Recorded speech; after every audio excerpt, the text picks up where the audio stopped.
Well, hey guys, it's Amy from Colorado Mountain Living, and now we're getting to some fun projects. You know, we're working on the ceilings and the floors and all of that, but now that we're getting closer to getting into the house, we've got some ideas of working on furniture pieces. And one of the first ideas I thought of was building a cabinet for the toilet area, because the room is kind of big, you know, and it has a little bit of room on the left-hand side for just the toilet. So I thought a little cabinet that can hold a few things, maybe put a candle on top or some reading material or something, might be a nice little addition for that toilet room.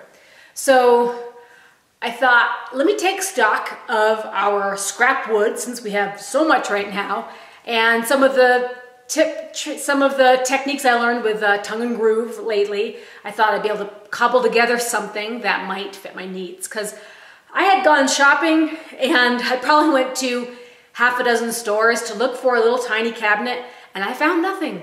And I hate shopping. It is so frustrating to shop for something specific that you know that you want and then not be able to find it. So let me show you.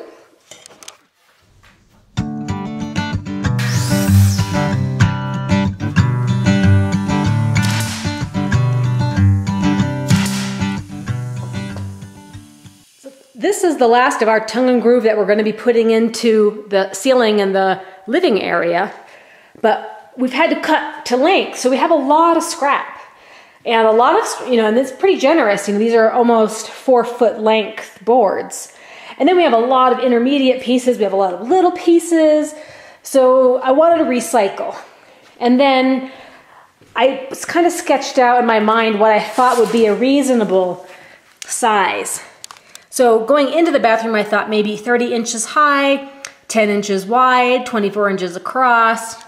You know, I made myself a little sketch here, a little frame with some legs, and then maybe more fleshed out what it might look like finished. So this is kind of what I was going by, and I decided to do the frame first. So I made my top frame, the 24-inch pieces. Well, first I cut all my lengths, right? So I cut 4 24-inch pieces and 4 10-inch pieces, and then 4 of the 30-inch pieces. So I did all of that and then started to put it all together. And then after I finished my frame, I started doing the tongue and groove along the side and the back of it. Despite my best efforts, it did not come out as planned. Big surprise. So my little cabinet came to life here. I used all the scrap tongue and groove and all the strip pieces that were scrap. I just was interested using up scrap pieces, and followed my design, except I did something out of order.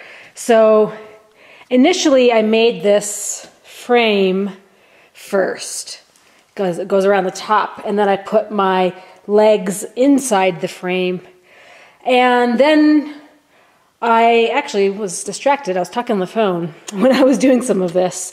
So as you see, instead of doing another frame like I did on the top, I just put an attachment point. So I didn't really have a full bottom frame. I just did this. I did an attachment point here, and then I did one on the back side, right here. So they don't really, and I didn't really care about the back because I knew that was going to face the wall. But what ended up happening is that instead of following this line from the inside of the frame by attaching, I didn't really measure I measured all my pieces that they were the same length, but I'm trying to see if I can show you what happened here. I thought because I was the same distance from this leg as I was to the edge here, that it was, you know, I just kind of eyeballed it, but I ended up a ½ inch off. So I kind of created a little bit of a bow-legged, hard to see, but you can see if you look at it. It's a little bit more narrow at the top and it widens at the bottom. And the giveaway is looking at how my tongue and groove widened as I went below. So I was just mad at myself because I got distracted and I messed up my design. But with it being my first piece of furniture, I thought, well, I don't know, maybe I'll keep it because it's kind of cute. And I don't have doors on it yet or anything. So the next step was to figure out how do I like it in the bathroom, because this is what I built it for. But I did learn a valuable lesson about furniture, because I really needed the life-size piece, because these were my dimensions, 30 inches by 2 feet by 10 inches across. And I put this into the toilet and realized it was just way too bulky. It was just a little bit too heavy for that size room, even though I thought it was the right size. It just was, I don't know, too much wood, I think.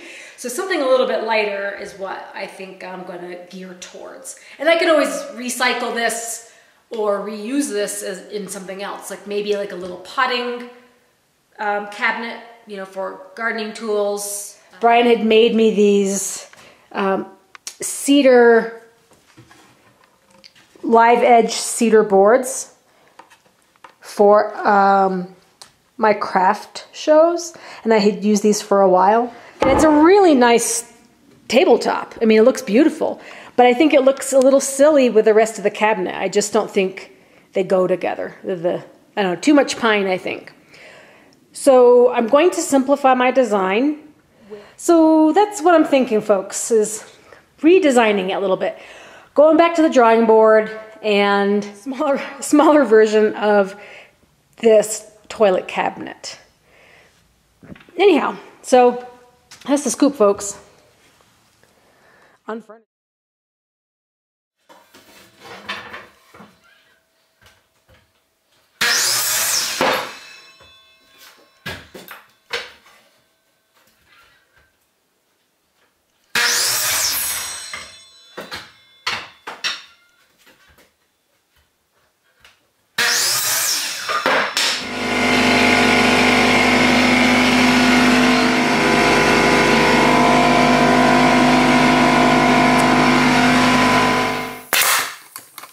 Using the nail gun to assemble these pieces, but it's not ideal because it's a little bit too big and I'm using the big nails. So there are sometimes breaking through some of the wood and I have to trim off the nails, but it does make fast work using the nail gun. I think a smaller stapler would be more ideal, but I'm just using what I got and seeing what I can make with it. So no big deal. So first, after I got my frames assembled, it was time to get all my tongue and groove cut to do the sides and the back. So I'm following the same style that I did on the original cabinet with a tongue and groove completely covering 3 sides of the cabinet. So I'm just measuring out my back sides right now. I'm doing 24 inches wide again. So I like that width, 2 feet wide. And then the width of the cabinet, I shrunk down to 9 inches. I mean the depth. The depth of the cabinet's only going to be 9 inches versus 10 because I just wanted to fit the trash can really inside. So I measured that to make sure that would fit, and I made it as skinny as I could. So that was my thought process about the dimensions and how I could shrink it just enough where it would fit more petitely in the toilet bathroom area.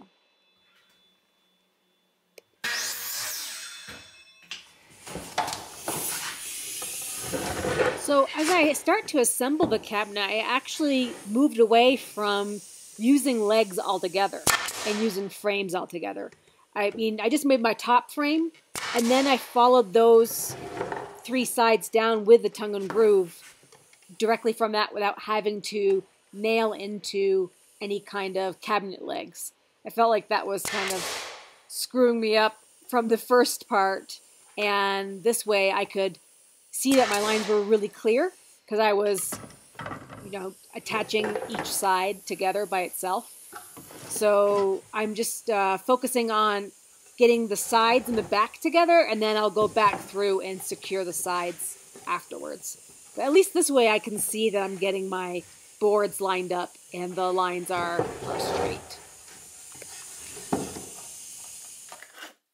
Unfortunately, the air compressor makes so much noise it's hard to talk through a video while assembling it, but it starts to come together, and I pulled out that wrench just as a mini hammer for a second to kind of tap things into place.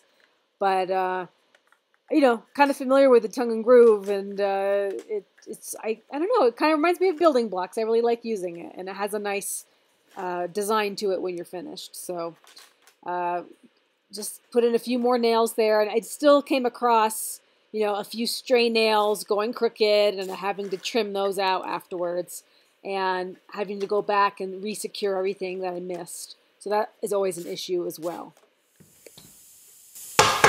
One thing that's frustrating, especially in making furniture, is that your measurements really have to be precise. So, you know, as a beginner carpenter, someone with very little experience, I found that even though I was cutting all of these boards the same length, they're all 9 inches, but they aren't all exactly 9 inches. Some of them are like 9 inches and 1/8 or shy of that. So it's like, the one thing that I got frustrated with, which I know that professional furniture makers, they're much more precise with their measurements than I was in this making of this cabinet. So anyway, going back through securing all of the tongue and groove with additional nails was essential for stability, to make sure nothing was popping out. Flipping it over, making sure when I pick up the cabinet, any kind of movement, that it actually was all one secure piece. So I would find some that actually were loose and have to go back through and reattach them and make sure the nail was getting through. And I was trying to shoot on a 45, and you know, it just, sometimes it's hard to use a nail gun, and I didn't even know we had nails that were shorter than the 1 1/4 inch that I was using. So I think I was just doing a little bit of overkill. The gun was too big, the nails were too big, but let me show you how it turned out. Not too bad, in my opinion.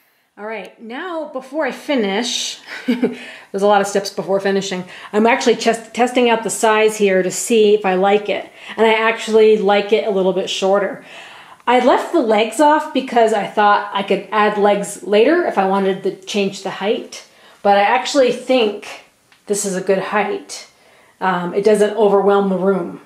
So I think this is going to be the size of my cabinet. And I put the trash can in there and the toilet brush in there just to kind of get a sense of how much room I had. So there's plenty of room for those 2 small items. And so I might put a shelf right above the trash can right there. So I might put a little bit of inside trim and then rest a shelf in there. And then I think I'm pleased with that project. And then I can add the doors. And I checked my cedar top, and that fits nicely. I think that has a good look to it. It doesn't overhang too much, just about 1 inch in every direction. So that's a good match. So the next thing to do is mount the hardware, get some hinges here on the edges for doors, make some doors. And I have an idea of what I want to do for doors. I'm going to frame them out and use some decorative aluminum.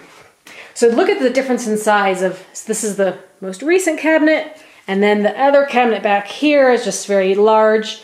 Maybe this will be a bedside table, who knows? Maybe this will go up in the loft and can store some things. We won't waste it, how about that? But I definitely like the size of this better, and I think that it goes in the room better without overwhelming it. So I'm going to measure these sides first. So I'm going to do 8.5 inches on these sides, and then I'm going to measure the back trim before I put it all together. Okay, so not all the way done, but this is sort of the look. Okay, I got that little I got a little oil lamp on top, and that kind of has a nice look. And then the cedar top goes nicely, and a little shelf for toilet paper, and then underneath the garbage can and the cleaning. So this is I only have a 6-inch board in there to hold a place. Ideally it could be 8 inches across and 22 inches long, but I'm kind of liking that, almost that half shelf idea. So the last part to do is make the doors, and then I might put little feet on it actually. I kind of like the height, but we'll see what it looks like with the doors, and if I decide it needs more height, then I'll go ahead and add the feet onto it. But I think I really like the size of it, and it's gonna do the job. Hide those things. So unfortunately, my first piece of furniture is a flop, And I think everybody's been there, done that. I never took shop class in high school, so I think I'm entitled to a couple of mistakes measuring and cutting. But really, I think you have to go through that making process sometimes just to get your life-size dimensional piece, and then sort of reevaluate if it still works for you once you get it finished. And I'm glad I'm not all the way finished. And I actually might be able to repurpose this. I'm thinking of like a little planter or a gardening station or something like that. I definitely need a place to put my gardening tools, because right now they're just inside of the grill outside. So this could be like a plant stand or something that I can keep in the basement or something for now. But it's definitely helped me building the size to life size, helped me figure out the dimensions better in the bathroom and how I think I need to shrink it down even more and just make it a little bit of a lighter piece of furniture, because this seems just way too heavy duty for that small of a room. And I don't need it to hold a lot of items. Like I said, just some toilet paper and toilet brush, and maybe put a candle or something like that on the top. So I feel like the room needs something, but nothing too sturdy as this tongue and groove cabinet that I halfway made. So anyway, that's my experiment for furniture so far. We've definitely got a few more furniture items coming up. We've got to make the vanity ourselves. We're also going to work on the whole closet system for the master closet and doing the shelving for the linen closet. And then, well, the staircase, that's still to come as well. But since we have the temporary staircase, the custom staircase might be one of the last things that we get to. But anyhow, so I think I'm going to try again. We're gonna have plenty more scrap left over from doing the tongue and groove for the living room area, and I'll see what we can spare, and I'll get to work on a second cabinet and show you guys how it comes out. All right, thanks. More fleshed out what it might look like finished. So this is kind of what I was going by, and I decided to do